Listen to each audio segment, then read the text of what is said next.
everyone, this is Steve and I'm going to have another one of those short reviews, and I'm going to talk about a 12-inch Marvel Legends Thor that came out this year. And there he is. As you can tell, he's quite large, so I would say around 12, maybe even 13 inches, and he's quite bulky and heavy. And he comes with two different types of hammers. One can be attached right here on his belt on the side, and that hammer is quite detailed, as you can tell, and it can be displayed in his hands as well, depending which one you prefer. I prefer this other one that actually has the effect of releasing the lightning, and it's translucent blue. So that's the one I like. And good thing is he has that articulation to be able to lift it straight up above his head. So that's actually neat, because not many figures can do that. And this looks like a higher end figure, or it doesn't really look like an enlarged Marvel Legends Thor, but the articulation is the same like in all the Marvel Legends 6-inch size ones. He has articulation in his wrists. You can turn them left to right, up and down. There is articulation in the elbows and bicep swivel, and in the legs as well. There is ankle pivot. You can move the foot up and down. There is articulation in the knee. And now, of course, it's a little bit more difficult to move the legs due to the fact that he has all this loincloth around it, molded around it. And one of the great parts is that he has the real cloth cape. It's not rubber or plastic. So that's a nice touch. The hands on both arms can be removed and replaced with another set of hands, which is these hands that are shaped like fists. So he's either going to have these semi-opened hands to fit the hammer, or he's going to have actually, I display it like that, with one closed hand with one open hand. So this is the fist version, and this is the one that's open to hold a weapon. I mean, in this case, a hammer. He is quite detailed, especially his armor.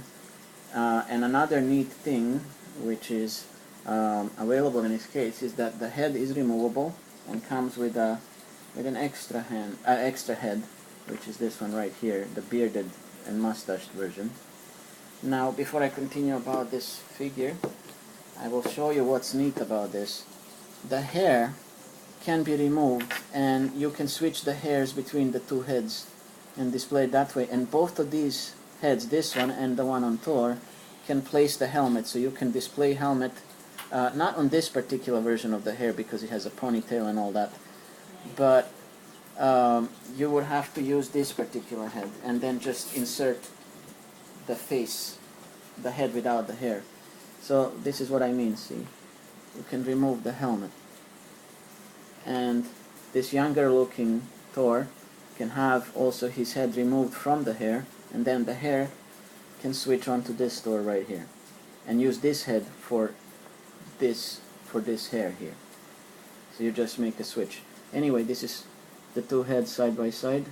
Most of these 12-inch Marvel Legends that were released so far, they all have that same function to have the switchable heads. And in that sense, you can display bearded Thor with a helmet or the younger version with a helmet. I'm just gonna show you a bit more of the helmet up close.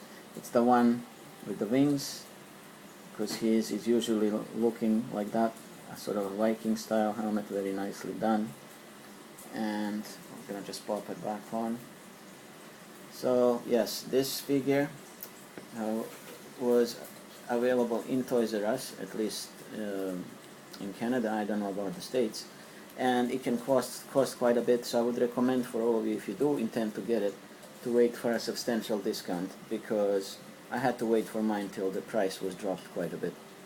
And other figures from the 12-inch Marvel Legends, the first initial three were Spider-Man in his classic costume with extra hands and extra heads, and then Iron Man and Captain America wearing a more modernized costume from the movies. After that, There was a 12-inch Deadpool, who is still available for the most part. And then after him came Thor here, and also the Incredible Hulk, who is actually the biggest of all these figures and the most expensive one. Now, in the meantime, in the stores in the States, it was a Target exclusive, a 12-inch Spider-Man in the symbiote black costume.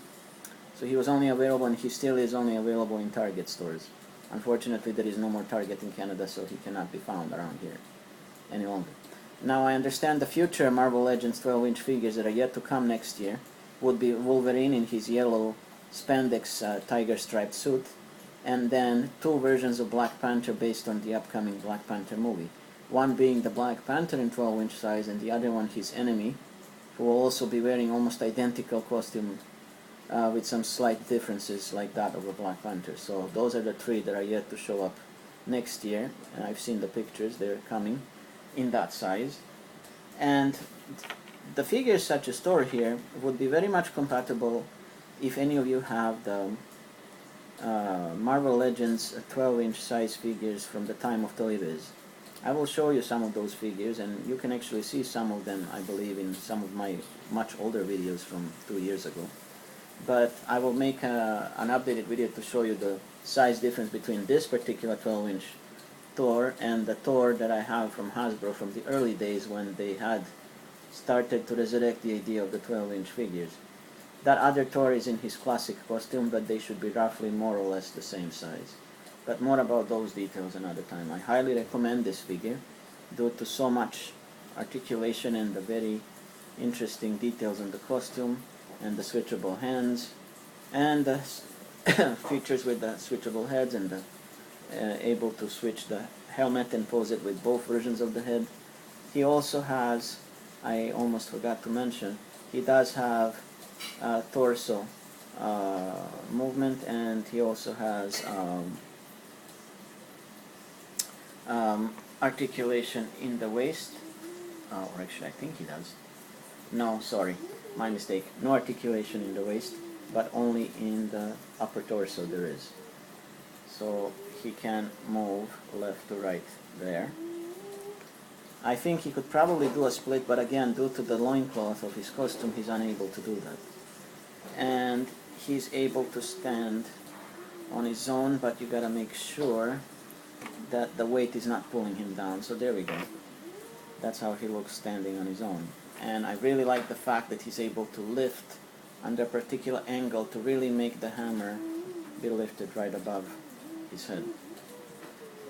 Anyway, that's as far as the figure goes, but I want to show you also the box, because the box is very nice, and that's the only reason why I didn't throw it. Most of the packages I do throw. This is the back of it.